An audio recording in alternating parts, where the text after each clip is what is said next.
చాలామంది మిత్రులు చాలా సంవత్సరాలైంది వాళ్ళందరినీ కలవక, ఇతర రాజకీయ కార్యక్రమాలలో ఉంటూ రకరకాల నేపథ్యంలో మిత్రులందరినీ కలవక చాలా సంవత్సరాలైంది. ఈరోజు ఈ వేదిక మీద రోసయ్య గారి వర్ధంతి సందర్భంగా మా సహచర ప్రజాప్రతినిధులను, ఆర్యవైశ్య సభ్యులను, కుటుంబ సభ్యులందరినీ కలుసుకోవడం చాలా ఆనందదాయకం. ఈ సందర్భంగా మిమ్మల్ని అందరినీ కలవడం ద్వారా గతంలో రోసయ్య గారితో మాకున్న అనుబంధం, శాసన మండలిలో, శాసనసభలో వారితో పోటీ పడి ప్రసంగించాలన్న ఆలోచన స్ఫూర్తిని వారు మాకు ఇవ్వడం జరిగింది. ఈరోజు ఒక మాట ఈ వేదిక మీద నుంచి నేను అధికారికంగా చెప్పదలుచుకున్నా. తెలంగాణ రాష్ట్ర విభజన సందర్భంగా 16,000 కోట్ల రూపాయల మిగులు బడ్జెట్తో తెలంగాణ రాష్ట్రం ఏర్పడ్డది అని అంటే 16 సార్లు రోసయ్య గారు ఆర్థిక మంత్రిగా ఉమ్మడి రాష్ట్రంలో ఒక నిబద్ధతను,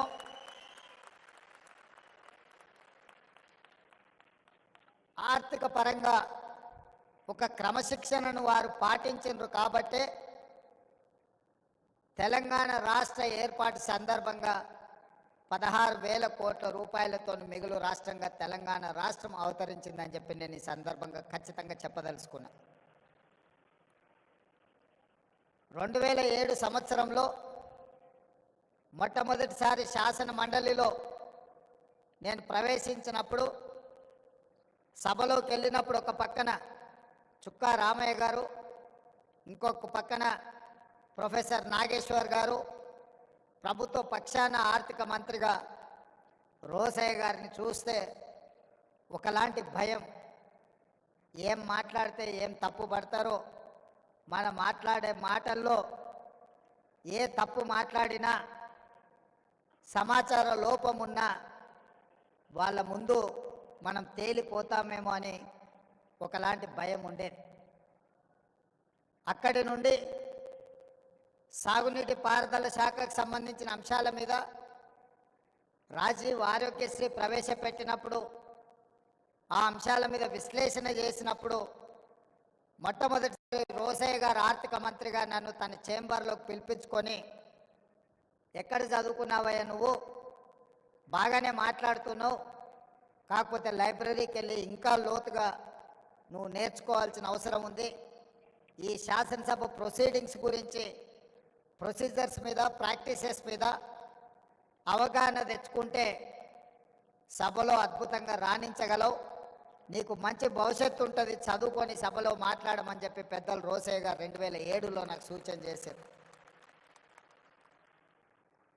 వారు ఇచ్చిన సూచనను ఆనాడు నేను ప్రతిపక్షంలో ఉన్నా.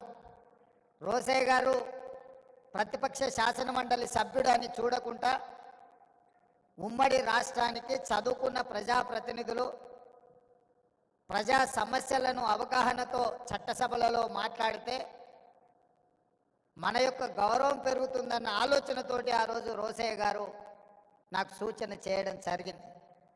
వారి సూచనతో చదువుకొని వారికే ఇబ్బందికరమైన పరిస్థితులు కల్పించే విధంగా శాసన మండలిలోనే మాట్లాడేవాడిని. ఆ మాట అన్నా, సార్ మీరు సూచన చేస్తూ నేను చదువుకొని వస్తే ప్రభుత్వానికి ఇబ్బంది కలిగినప్పుడు, ప్రభుత్వం సమస్యలో ఇరుక్కున్నప్పుడు డాక్టర్ వైఎస్ రాజశేఖర రెడ్డి గారు ఆ సమస్యను పరిష్కరించడానికి మిమ్మల్నే పంపుతాడు కదా, అది మీకు కూడా ఇబ్బంది అవుతుంది కదా అని నేను వారిని అడిగిన. అంటే వారు అన్నారు, ప్రతిపక్షంలో ఉన్నప్పుడు ప్రశ్నించాలి, పాలకపక్షంలో ఉన్నప్పుడు పరిష్కరించాలి, ప్రజాప్రతినిధులుగా ఇది మన బాధ్యత, దీంట్లో ఎవరం బేసిజాలకు వెళ్ళాల్సిన పని లేదు, నువ్వు సమస్యలతో అవగాహనతో వచ్చి మాట్లాడితే మా ప్రభుత్వం వాటిని పరిష్కరిస్తుంది, తద్వారా మా ప్రభుత్వానికి మంచి పేరు వస్తుంది తప్ప మీరు ప్రస్తావించారు కాబట్టి మేము వాటిని పరిష్కరించకుండా ఉండాలన్న ఆలోచన మన ప్రభుత్వానికి ఉండదు. ముఖ్యంగా ఆర్థిక శాఖ మంత్రిగా అది నా బాధ్యత అని వారు చెప్పినప్పుడు నాకు ఆనందం కలిగింది. ఈరోజు అలాంటి స్ఫూర్తి కొరవడింది చట్టసభలలో. ప్రతిపక్షాలు ప్రశ్నిస్తే పాలకపక్షాన్ని ఏదో పోతుంది అన్నట్టుగానో, ప్రశ్నించే వాళ్ళని అసలు మాట్లాడించడానికి అవకాశమే ఇవ్వద్దు అన్నట్టుగానో పరిస్థితులు తయారైనాయి. ఆ పరిస్థితుల నుంచి బయటపడాల్సిన అవసరం ఉన్నది. ప్రతిపక్షాలు కూడా రోసయ్య గారు చేసిన సూచన ప్రకారం చదువుకోవడం ద్వారా సమస్యల పట్ల అవగాహనతో కూడుకున్న ప్రసంగాలు చేస్తే అవి సమస్యలను పరిష్కరించడానికే కాకుండా ప్రభుత్వాన్ని ఇరుకున పెట్టడానికి ఉపయోగపడతాయి. తద్వారా ప్రజలకు ప్రయోజనం చేకూరుతుంది. తద్వారా శాశ్వతంగా ప్రజలలో ఒక చెరగని ముద్ర. ఈరోజు రోసయ్య గారు వారి కుటుంబం రాజకీయాలలో లేరు. రాజకీయ అవసరాల కోసం మనం వెళ్తే వాళ్ళు పరిష్కరించగలిగిన పరిస్థితుల్లో ఉండకపోవచ్చు. అయినా ఇన్ని వేల మంది ఈరోజు ఇక్కడికి వచ్చిండ్రు అని అంటే శాసనసభ్యుడిగా, శాసనమండలి సభ్యుడిగా, పార్లమెంట్ సభ్యుడిగా, ఉమ్మడి రాష్ట్ర ఆర్థిక మంత్రిగా వివిధ శాఖలను నిర్వహించిన అనుభవంతో వారు ముఖ్యమంత్రిగా, గవర్నర్గా దాదాపుగా 50 సంవత్సరాల పైగా ప్రజా జీవితంలో వారు రాణించినరు. ఎన్జి రంగా గారి శిష్యుడుగా వారు ఒక గొప్ప గుర్తింపును తీసుకొచ్చిండ్రు. తమిళనాడుకి ఏ గవర్నర్ వెళ్ళినా, తమిళనాడు రాష్ట్రంలో గవర్నర్ ఎవరు బాధ్యతలు నిర్వహించినా ఏదో ఒక వివాదంలో ఇరుక్కోవడమో లేకపోతే ఆ ముఖ్యమంత్రులతో తగవు పెట్టుకొని వారు ఏదో ఒక సమస్యలో కూరుకుపోవడమో జరుగుతుంది. కానీ అనుభవం కలిగిన రోసయ్య గారు అత్యంత రాజకీయ వివాదాస్పదమైన తమిళనాడు రాష్ట్రంలో కూడా గవర్నర్గా రాణించి వారి యొక్క అనుభవాన్ని అక్కడ వారు ప్రదర్శించారు. అంటే వారి స్ఫూర్తి, వారి పట్టుదల, మాటలలో వారి చతురత, పాలకపక్షంలో ఉంటే ప్రతిపక్షాలను ఇరుకున పెట్టడం కానీ, ప్రతిపక్షంలో ఉంటే ఎవరు ముఖ్యమంత్రిగా ఉన్నా వారిని ఇరుకున పెట్టే విధానం మనం నేర్చుకోవాల్సిన అవసరం ఉన్నది. ఈరోజు ముఖ్యమంత్రిగా వారు ఆనాడు మర్రి చెన్నారెడ్డి కావచ్చు, నేదురుమల్లి జనార్దన్ రెడ్డి గారు కావచ్చు, భవనం వెంకట్రామ్ గారు కావచ్చు, అంజయ్య గారు కావచ్చు, లేదా డాక్టర్ వైఎస్ రాజశేఖర రెడ్డి గారు కావచ్చు, వాళ్ళు ప్రశాంతంగా ప్రభుత్వాన్ని నడిపి ముఖ్యమంత్రులుగా వారి అధికారాన్ని చెలాయించిందంటే సమస్యల్ని పరిష్కరించడానికి కుడి భుజంగా రోసయ్య గారు ఉన్నారు కాబట్టే వారు ప్రశాంతంగా ముఖ్యమంత్రులుగా కార్యక్రమాలను నిర్వహించారు. ఈరోజు తెలంగాణ శాసనసభలో రోసయ్య గారు లాంటి వ్యూహాత్మకంగా సమస్యల్ని పరిష్కరించగలిగిన సహచర నాయకులు లేకపోవడం ఒట్టొచ్చిన లోటుగా కనిపిస్తుంది.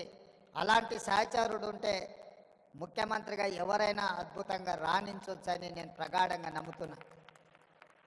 ఎందుకంటే ముఖ్యమంత్రిగా చదువుకొని రాకపోయినా గతం గురించి సంపూర్ణమైన అవగాహనతో, భవిష్యత్తు ప్రణాళికలతో రోసయ్య గారు సిద్ధంగా కూర్చునేవాళ్ళు. మనం విఠలాచార్య సినిమాలో చూసేవాళ్ళం. అక్కడ అగ్గి బాణం వేస్తే ఇటువైపు నుంచి వానబాణం వేసి అగ్గిని ఆర్పే విధంగా ప్రతిపక్షాలు ఎంత ధీటుగా సమస్యల్ని ప్రస్తావించినా రోసయ్య గారు అంతే చతురతతో వాటిని ఎదుర్కొని ప్రభుత్వాన్ని ఎల్లవేళలా కంచె వేసి కాపాడేవాడు. అందుకే ముఖ్యమంత్రులుగా ఎవరున్నా నెంబర్ 2 పొజిషన్ పర్మనెంట్, 1 పొజిషనే మారుతూ ఉండేది.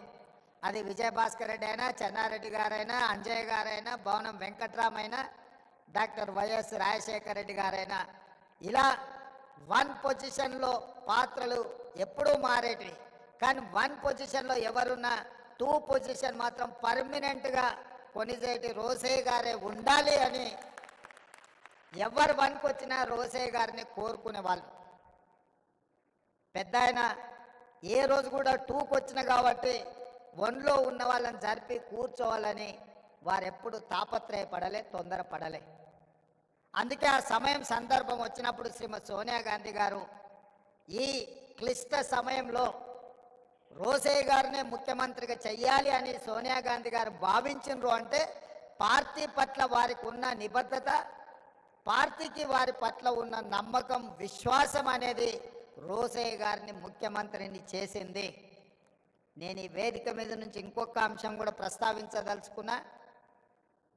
వారి యొక్క నిబద్ధత, వారి యొక్క క్రమశిక్షణ, వారికి అన్ని హోదాలను ఇంటికి తెచ్చిపెట్టింది. ఏ రోజు కూడా నాకు తెలిసినంత వరకు రోసయ్య గారు నాకు ఈ పదవి కావాలి అని అధిష్టానాన్ని అడిగిన సందర్భం లేదు. అది మంత్రి కావచ్చు, ముఖ్యమంత్రి కావచ్చు, గవర్నర్ కావచ్చు, వారి ప్రతిభనే, వారి క్రమశిక్షణనే, వారికి పార్టీ పట్ల, నాయకత్వం పట్ల ఉన్న కమిట్మెంటే వారికి అన్ని హోదాలను తెచ్చిపెట్టింది. వారిని మనమందరం స్ఫూర్తిగా తీసుకోవాల్సిన అవసరము ఉన్నది. సభలో సమస్యల్ని వ్యూహాత్మకంగా ఎదుర్కోవాలి అని అంటే రోసయ్య గారిని గుర్తు తెచ్చుకోవాలి అని అంత బలంగా వారి ముద్ర చట్టసభల మీద వేసినరు. అలాంటి రోసయ్య గారి వర్ధంతి కార్యక్రమంలో చాలామంది మిత్రులను, ఎందుకంటే 2007 నుంచి 2014 వరకు రాష్ట్రంలో భిన్నమైన పరిస్థితులు, 2014 తర్వాత 2 రాష్ట్రాలుగా అవతరించిన తర్వాత చాలామంది మిత్రులను కలుసుకోలేకపోయినాము. ఈరోజు మిత్రులందరినీ కలుసుకోవడం, ముఖ్యంగా ఆర్యవైశ్య సమాజానికి నేను ఒక విశ్వాసాన్ని, నమ్మకాన్ని ఇయ్యదలుచుకున్నాను. ఈ రాష్ట్రం యొక్క ఆర్థిక ఎదుగుదల మీ చేతుల్లో ఉంది. ఈ రాష్ట్రం రాణించాలి,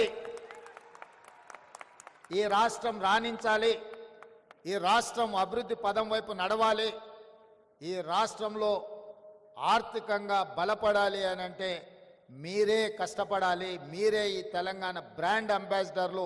ఈ తెలంగాణ ఆర్థిక రంగంలో రాణించాలి అంటే మా ఆర్యవైశ్య మిత్రులు ఇంకా 1 గంట అదనంగా పని చేయాలి. ఈ పని మీకోసం కాదు, ఈ రాష్ట్రం కోసం చేయాల్సిన అవసరం ఉంది. అందుకే రాష్ట్రం ఆర్థిక రంగంలో రాణించాలి అని అంటే మీ అందరూ ముందు బాగానే ఉండాలి. మీ వ్యాపారాలకు ఎలాంటి అనుమతులు కావాలన్నా ప్రభుత్వం వైపు నుంచి ఎలాంటి ఇబ్బంది లేకుండా చూసే బాధ్యత నాది. అదేవిధంగా రాజకీయాలలో కూడా ఆర్యవైశ్యులకు తప్పకుండా పార్టీ సముచితమైన స్థానం ఇస్తుంది. కోమటిరెడ్డి వెంకటరెడ్డి గారు నా చెవిలో చెప్తున్నాడు, మనము ఆర్యవైశ్య మిత్రులను ప్రభుత్వంలో కూడా భాగస్వాములను చేయాల్సిన అవసరం ఉన్నదని, తప్పకుండా మీ అందరి మనసుల్లో ఏముందో అది కోమటిరెడ్డి వెంకటరెడ్డి గారు నాకు చెప్పినరు. తప్పకుండా అధిష్టానం దృష్టికి ఈ అంశాలను నేను తీసుకువెళ్తా.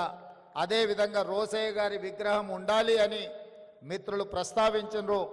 100% రోసయ్య గారు ఒక సందర్భంలో వారు ముఖ్యమంత్రిగా ఉన్నప్పుడు చంద్రబాబు నాయుడు గారితో కలిసి నేను వారి ఇంటికి వెళ్ళిన ఒక రిప్రజెంటేషన్ తీసుకెళ్ళి వారితో మాట్లాడుతూ ఆ రోజు తెలంగాణ ఉద్యమానికి సంబంధించిన అంశాలు ప్రస్తావనకు వచ్చినప్పుడు రోసయ్య గారు ఒక మాట చంద్రబాబు నాయుడు గారికి చెప్పారు, చూడయ్య చంద్రబాబు, నాకు చీరాలలో అక్కడ ఏమీ లేదు, 50 సంవత్సరాల క్రితం అక్కడ ఉన్నది అమ్ముకొని హైదరాబాద్కు వచ్చి అమీర్పేట్ ప్రాంతంలో ఇల్లు కట్టుకున్నా. నేను హైదరాబాదు వాడినే తప్ప నాకు ఆ రాష్ట్రమా ఈ ప్రాంతమా అని లేదు, 2 ప్రాంతాలు నాకు సమానమే, నేను హైదరాబాద్ వాడిని అని చెప్పిండు. ఈరోజు నికార్సైన హైదరాబాదీ ఎవరైనా ఉన్నారంటే రోసయ్య గారు అని చెప్పి నేను సంపూర్ణంగా విశ్వసిస్తున్నా. అలాంటి నికార్సైన హైదరాబాదీ రోసయ్య గారికి హైదరాబాదు నగరంలో విగ్రహం లేకపోవడం అనేది లోటు. తప్పకుండా రాష్ట్ర ప్రభుత్వం ఒక మంచి ప్రాంతాన్ని మీరు చూసి ప్రభుత్వానికి సూచన చేయండి. మా ఆర్ఎండ్బి శాఖ మంత్రి కోమటిరెడ్డి వెంకటరెడ్డి గారికి ఏ ప్రాంతంలో రోసయ్య గారి విగ్రహం పెడితే బాగుంటుందో ఒక ప్రాంతాన్ని సూచన చెయ్యండి. తప్పకుండా రోసయ్య గారి రాబోయే 4వ వర్ధంతి లోపులోనే రోసయ్య గారి విగ్రహాన్ని మనం పెట్టుకుందాము. ఎందుకంటే వారు అందరికీ స్ఫూర్తి, ఆర్యవైశ్య మిత్రులకే కాదు, ప్రజా జీవితంలో ఉన్న వార్డు మెంబర్ నుంచి పార్లమెంట్ మెంబర్ వరకు, రాష్ట్ర మంత్రి నుంచి కేంద్ర మంత్రి వరకు, ముఖ్యమంత్రుల వరకు రోసయ్య గారు ఒక స్ఫూర్తి. అలాంటి వ్యక్తుల విగ్రహాలు ఉండడం ద్వారా ఈ సమాజానికి ఒక మంచి సందేశాన్ని ఇచ్చిన వాళ్ళం అవుతాము. తెలంగాణ రాష్ట్ర ముఖ్యమంత్రిగా మా ఆర్యవైశ్య మిత్రులకు నేను మాటిస్తున్నా, మీరు మంచి ప్రాంతంలో రోసయ్య గారి విగ్రహం పెట్టడానికి మీరు ఏర్పాట్లు చేసుకోండి. రాష్ట్ర ప్రభుత్వం అనుమతిస్తుంది. ఆ ప్రాంతాన్ని రోసయ్య గారి పేరు మీద అభివృద్ధి చేసే బాధ్యత మా ప్రభుత్వం తీసుకుంటుంది అని చెప్పి ఈ సందర్భంగా మీకు అందరికీ తెలియజేస్తూ, ఏది ఏమైనా చాలామంది నిర్వాహకులు ఇందులో భాగస్వాములు ఉన్నారు. వారికి పేరు పేరున మనస్ఫూర్తిగా ఒక మంచి కార్యక్రమాన్ని ఏర్పాటు చేసినందుకు అభినందిస్తున్నా. అదే విధంగా Pendakanti educational academy, Vasavi engineering college ఒక అద్భుతమైన సంస్థ, రామ్మోహన్ రావు గారిని సన్మానించడం అనేది నాకు ప్రత్యేకమైన గౌరవం. ఎందుకంటే వారితో నాకు చాలా సంవత్సరాల నుంచి పరిచయం ఉన్నది. వారు ఎంత నిబద్ధతతోని వాసవి ఇంజనీరింగ్ కాలేజు నిర్వహించినరో నాకు తెలుసు. ఈ మధ్య కాలంలోనే ఫీ రియంబర్స్మెంట్ ఇష్యూస్ వచ్చినప్పుడు సిబిఐటి, వాసవి ఇట్లాంటి ఇన్స్టిట్యూషన్స్కి గ్రీన్ ఛానల్లో ఆ ఫీజు రియంబర్స్మెంట్ ఇవ్వాలి. ఎందుకంటే ఆ సంస్థలు లాభాపేక్ష లేకుండా ప్రజల కోసమే ఉపయోగపడే విధంగా సంస్థలు నడుపుతున్నారు అని చెప్పి మా అంతర్గత సమావేశంలో మా ఆర్థిక మంత్రి బట్టి విక్రమార్క గారికి నేను సూచన చేయడం జరిగింది. వాసవి ఇంజనీరింగ్ కాలేజ్, వాసవి సంస్థల్ని నిలబెట్టండి. నాకు పూర్తి సమాచారం లేదు, నాకున్న కొంతమేర సమాచారానికి ఆర్థికపరమైన ఇబ్బందులు ఉన్నాయని నా దృష్టికి వచ్చింది. ప్రభుత్వం వైపు నుంచి ఏమైనా బకాయిలు ఉంటే తక్షణమే ఆ సంస్థకు విడుదల చేయించే బాధ్యత కూడా నేను తీసుకుంటా. ఎందుకంటే ఎంతోమంది ఇంజనీర్స్ని ఈరోజు ఎక్కడంటే అక్కడ ఇంజనీరింగ్ కాలేజీలు వచ్చినాయి, కానీ ఆ రోజుల్లో ఒక గొప్ప ఇంజనీర్లను తయారు చేసి సమాజానికి ఇచ్చిన ఒక గొప్ప సంస్థ వాసవి అకాడమీ, ఎడ్యుకేషనల్ అకాడమీ. తప్పకుండా వాసవి ఎడ్యుకేషనల్ అకాడమీని తప్పకుండా పునరుద్ధరించడానికి అవసరమైన సహకారాన్ని అందించడానికి కూడా రాష్ట్ర ప్రభుత్వం సిద్ధంగా ఉన్నది. అదేవిధంగా రాజమౌళి గారు నాకు తెలిసి కుబేర టవర్స్ నారాయణగూడలో కట్టింది వారే. అప్పటి నుంచి వారు నాకు పరిచయం, వాళ్ళ కుమారులు కూడా నాకు తెలుసు. నేను ఆ కుబేర టవర్స్లో కొంతకాలం వ్యాపారం పరంగా అక్కడ రెంట్ కూడా నేనున్న, వారు గుర్తించిందో లేదో నాకు తెలియదు, కానీ వీళ్ళందరినీ కూడా సన్మానించడం, కలవడం ఈ సందర్భంగా సంతోషం. ఏదేమైనా ఇంత మంచి కార్యక్రమాన్ని ఏర్పాటు చేసి రోసయ్య గారిని స్మరించుకునే అవకాశం ఇచ్చినందుకు మరొక్కసారి నిర్వాహకులకు ధన్యవాదాలు తెలియజేస్తూ సెలవు తీసుకుంటున్న మిత్రులారా.